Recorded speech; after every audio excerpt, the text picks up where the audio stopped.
What's going on, guys? This is Isaac here with Krietz Customs, and if you guys are looking for a build of what to put on your truck, if you have a 2019 GMC Denali like this one, you should definitely check out what we did to this one. I'm going to go over what we added. First, I'm going to go over the lift kit that we added, which is going to be a 6-inch rough country suspension lift kit. And now this truck is pretty new, it doesn't have a lot of miles on it, so we just went with a strut spacer. There's no need to replace the entire strut assembly if you have a low mileage vehicle, but if you do, you can go up with a lifted strut and completely replace it, and that will give you back some of that ride quality that you're missing. But if you have either one and you still want better ride quality, you can go with a coilover set that Rough Country does sell. That'll be your upgrade if you do want a nicer ride quality. The tire is going to be a 35 1250 R22 Nitto Bridge Grappler. So this one's a hybrid tire, and it's one of our favorite tires to put on our builds.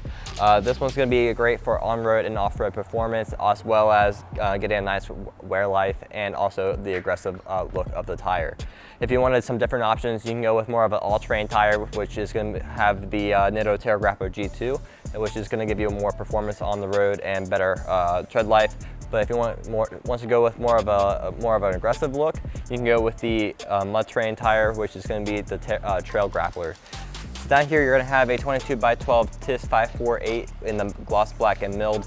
This one's a very good looking wheel. That's going to be the split spoke design, and it's also going to be one of the more popular wheels on the market right now. A lot of the TIS wheels are going hot in just about everywhere that you are looking.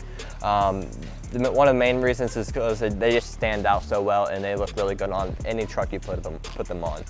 This wheel does come in just 3 sizes, a 20x12, a 22x12, and a 24x12, which is all going to give you a -44 offset, which is going to give you a 6-inch lip on this wheel and really just give it that nice deep dish look that you guys are looking for.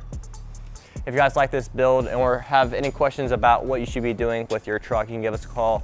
Or if you guys are interested in getting your truck built, we also offer 0% financing for 12 months. So if you guys are looking to do that, make sure you check out the link in the description to see more.